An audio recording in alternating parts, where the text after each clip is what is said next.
कनिया अपना राजा जी से कहते हैं कि राजा जी देखिए हमारा के पागल मत समझी, जन रात भर घूम घूम घूम घूम के प्रोग्राम देखत तनी हमारा के घरे बैठा दिल वाली तो हम मुँह में के वो जमाना वाली लड़की नहीं हमें जमाना वाले मैं लाइव देख लेते हैं फेसबुक पर कि के मीठी मीठी बात ना बोलावा राजा जी, अरे राजा जी कि अपन बेलना तू अपने आई घरे जो हम बैठ के रोटी बेला तनी हाथना एक आके तू बनावा तोहरो हक बा कि माई बाबू के बना के खियावा कि अपन बेलना तू अपने अरे हिलावा राजा जी कि के मीठी मीठी बात ना बोलावा राजा जी, के मीठी मीठी बात ना बोलावा राजा जी कि अपन बेलना तू अपने हिलावा राजा जी, अपन बेलना तू अपने हिलावा राजा जी, घर भर के बना के खियावा राजा जी, घर भर के बना के खियावा राजा जी, अपन बेलना तू अपने हिलावा राजा जी, अपन बेलना तू अपने हिलावा राजा जी, अपन बेलना तू अपने हिलावा राजा जी।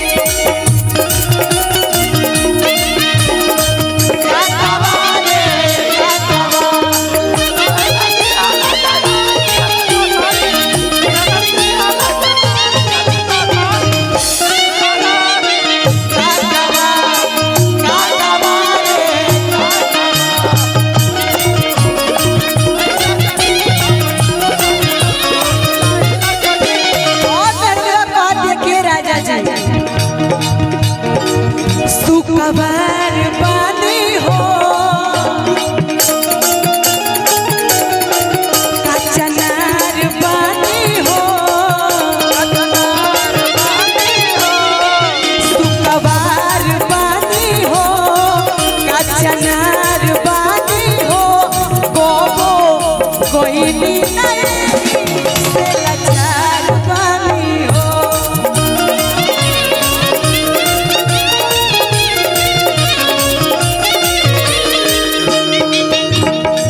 सुखबर बानी हो कचनार बानी हो, कोई नहीं से लाचार बानी हो,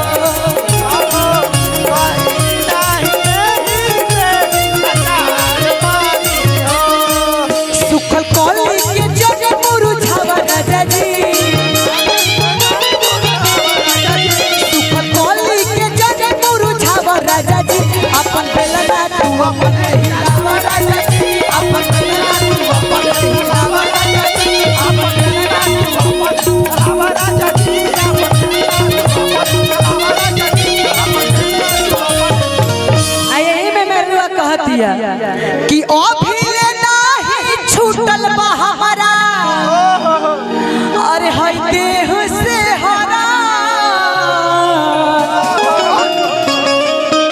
कि ओ भीले नाही छूटल बा हमारा अरे हई देह से हरा कि जवन बूझे ना डरो कवन काम के मरो,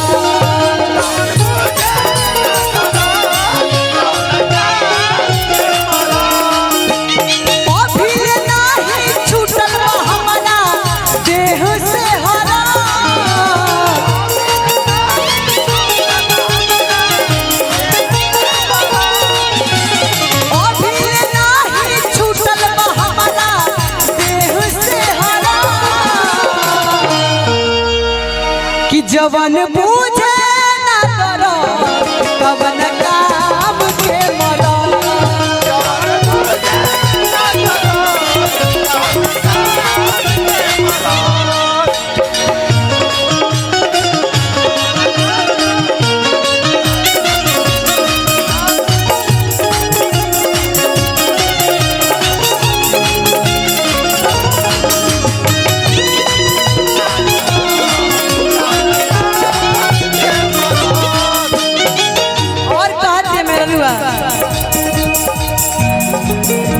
कबो खींचे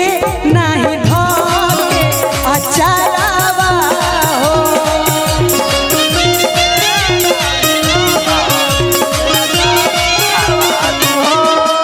कबो धरे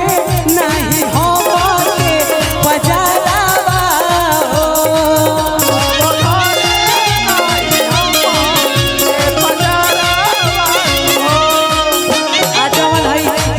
भोर में तनी तनी जाड़ लागता ई बड़ी खतरनाक जाड़ होले मेरुआ कहत दिया लागे अकेले जाड़ कहियो हो जाई सरा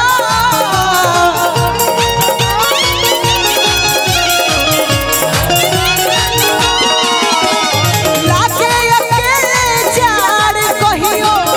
हो जाई सरा ए प्रीति कि जवन मुझे ना तोरो कवन काम के मरो